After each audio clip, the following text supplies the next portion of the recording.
do something about something and hope for a better future. So the only hope for a better future is better benefits. And they're not too bad. You can live on it, but you kind of tend to lose the purpose of it and the dignity that comes with self-sufficiency. So if you got up every morning, you'd have nothing that you needed to do but eat and nothing. Right. And you have no hope That's to get true. out of that. I think I would drink a lot, or I'd take drugs, or make the Something. time go away. But so, anyways, I stick to those 3 rules with my children. I stick to it because I think if you break them, it's not a gift. And we understand, and we talked earlier. I could buy your lunch, okay, and you would probably allow that. I might be able to buy it again, but I'm pretty sure you'll never let me buy the 3rd lunch. You will buy your own because you protect your dignity. You want to be equal. You want to be protect your dignity. So we get this. We all inherently understand this.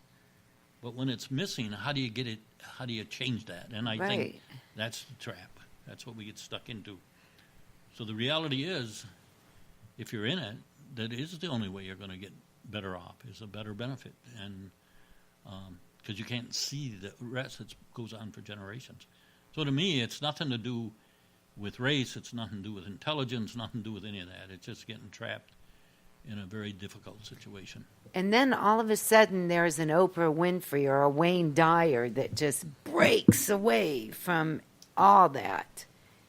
And, and just like shatters that glass ceiling and becomes something that nobody else expected because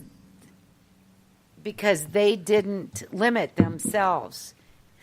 They didn't see those limits for some reason. What do you think separates that person from the person that's stuck in it? Why every now and then is there somebody that just says, that wasn't me. That just says, I'm not going to stand for this. I can do something. I think you got to have somebody in your life that believes in you.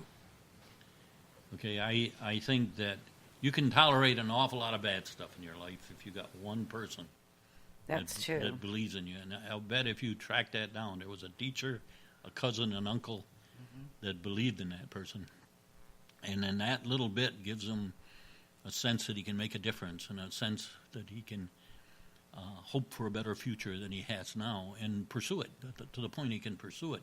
But if that's missing, if you don't have that,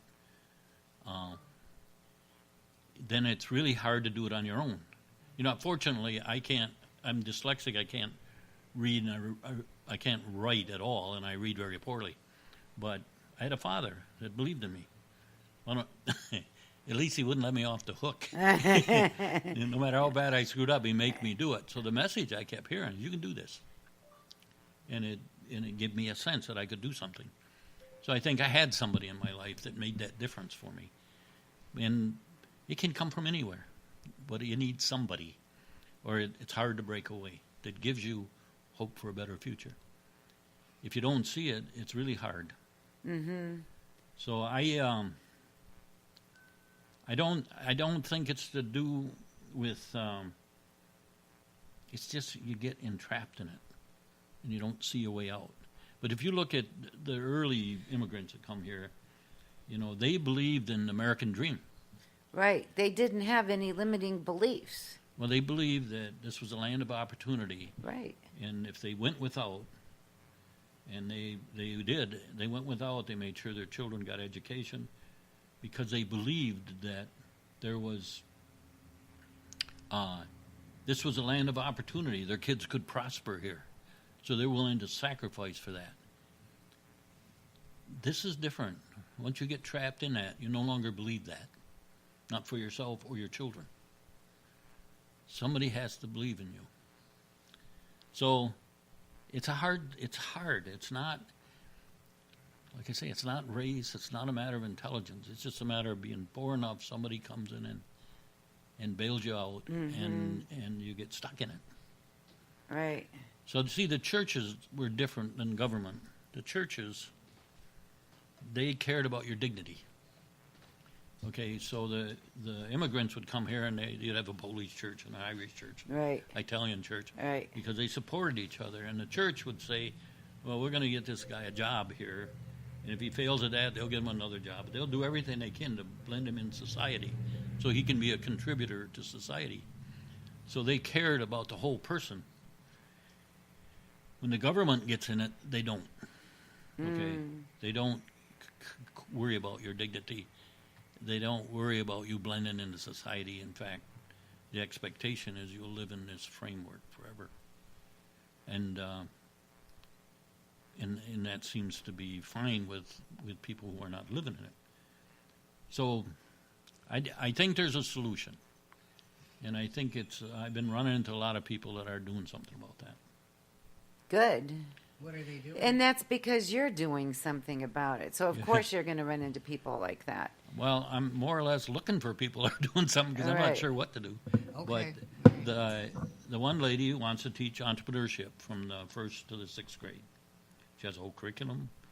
Her name's Rhonda Webb, and she developed all this. And the nature of an entrepreneur is he believes he can make a difference. He can do something about something. And he always has hope for a better future. So if you can get that through in formative years, you start to break that pattern in the younger people. Yeah. And I think there's only 2 things you got to give the people, and they'll take care of it. They'll do it themselves.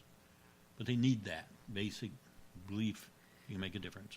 You know, it kind of reminds me of that saying from the Bible, if you give a man a loaf of, what is it? If you give a man a fish, he'll eat for a day, but if you teach him how to fish, that it kind of reminds me of that. Yeah. And there, and it's that if you give them fish every day, then that's what life looks like. Right. And But if you teach them how to catch it themselves, then you're empowering them. And you're giving them a strength that they can teach other people and share and do something. Right.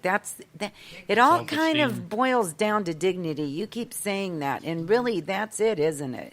Well, a lot of that's from my past, too. Not being able to do what other kids could do easily in school. You're always looking for a place of dignity. And what I found out, it's not a place. Right, it's from inside. I searched for it for years, that place of dignity. I really like this story that about the presidents of the United States, the inventors. So somewhere along the line, somebody gave you a book about inventors, or you found. Well, it was 3rd grade. Is when I learned there was something wrong with me, as far as the dyslexic thing. They didn't have a name for it. So before that, how did you feel like you weren't very smart? Well, I got through. I found a way through. Were you faking it? Yes. I got all the way through the 3rd grade without knowing how to read. And my 3rd grade teacher put me in front of my class and said... Oh, that's right, yes. Yeah, and she said, hand me a 1st grade book, Dick and Jane.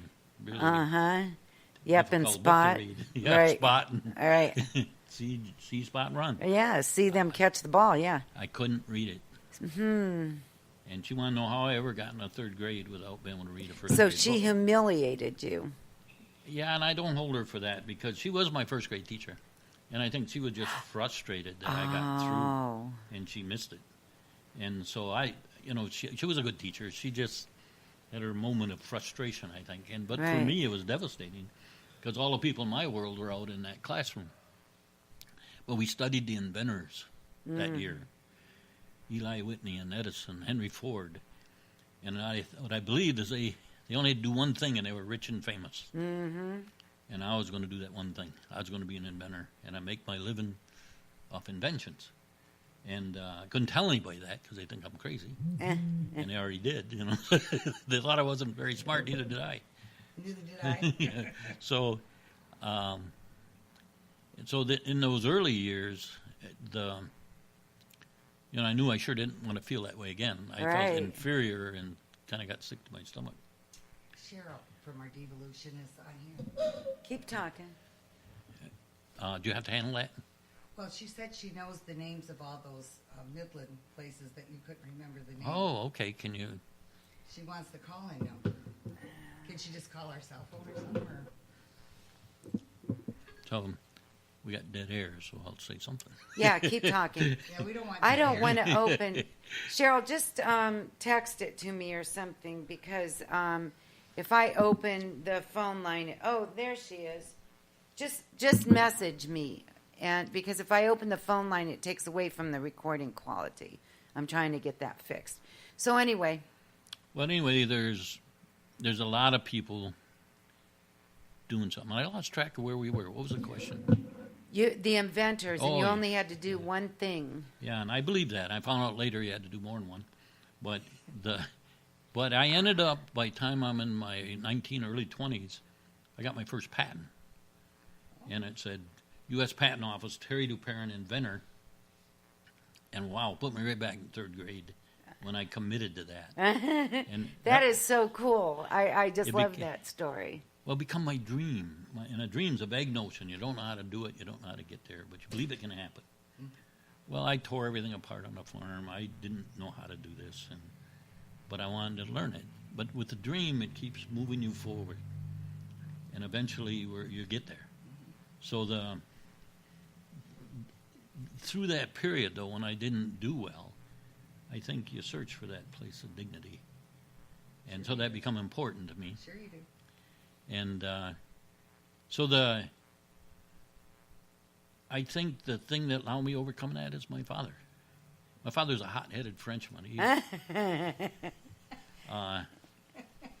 Jesus Christ started his sentences a lot.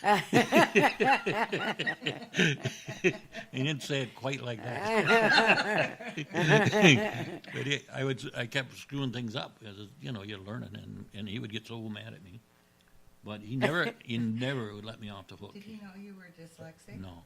Was that really known back then? No, his attitude was I'd get in trouble in school. And a quote of his is, I can't say it but he'd say, "GC, even a GD idiot can behave." So he wasn't politically correct, but the message I got was, I expect more out of you. Right. You can do better than this. So it doesn't always matter how harsh it comes. The words come through. You can do better than this. He expects more. No, he didn't let me off the hook on anything. He did it out of love. He wanted to see you do better. I think so. Yeah. At the time, I didn't think so. Right. No. That's you wouldn't. hard to take at the time, I'm Yeah. sure. Yeah, but the message sent is critical. Coaches can be awful, but to understand this is the Right. message sent. He's trying to make a difference in your life. And sometimes you understand it, sometimes you don't. But, Right. So he gave me that. So these people I'm talking about, like Rhonda, who wants to do the entrepreneur classes young, and another lady wants to, Phyllis, wants to teach dance. Not just the discipline of dance, but to help them on a program to give them hope for a better future. And another lady, I can't remember her name, she does makeup. And she has a whole program, puts them on stage to make them beautiful on the inside and the outside. But again, trying to give them hope for a better future. She believes in them. And then there's women of colors that are making a big difference in the community. And the First Ward Community Center, Michelle, is trying to make a difference. In fact, she wants to teach the class. And so there are people making a difference here. They're just kind of scattered. But they all have the same purpose. So if you can break that dependency and you get people hope for a better future, I think it solves it. I think Right. they'll solve it themselves. It's not something I Right. have to do. Right. So I one wouldn't of our know. friends belongs to the church that is doing the program that you were talking about. Oh, okay. And it's called Messiah Lutheran Church Yes. in Midland. Mm-hmm. And this is what she said. The Bridge Food Center is the grocery store. For some reason, that was very difficult to say. Anyone with income below $56,000 can shop there with wholesale prices. Pivot Point is the name of the appliance place. People can donate non-working appliances. They will fix them and sell them to people at recycled prices so they can afford them and keep reformed felons in jobs. Yes. His Hands Auto fixes cars for people who can afford it and for people who can't at reduced prices. Thank you very much, Cheryl Christensen. She's a good friend. And talk about wonderful people. She's a wonderful person. And that is a really good church, that Yeah. Messiah Lutheran. It sounds is a really Oh, good it's really church. growing. Yes.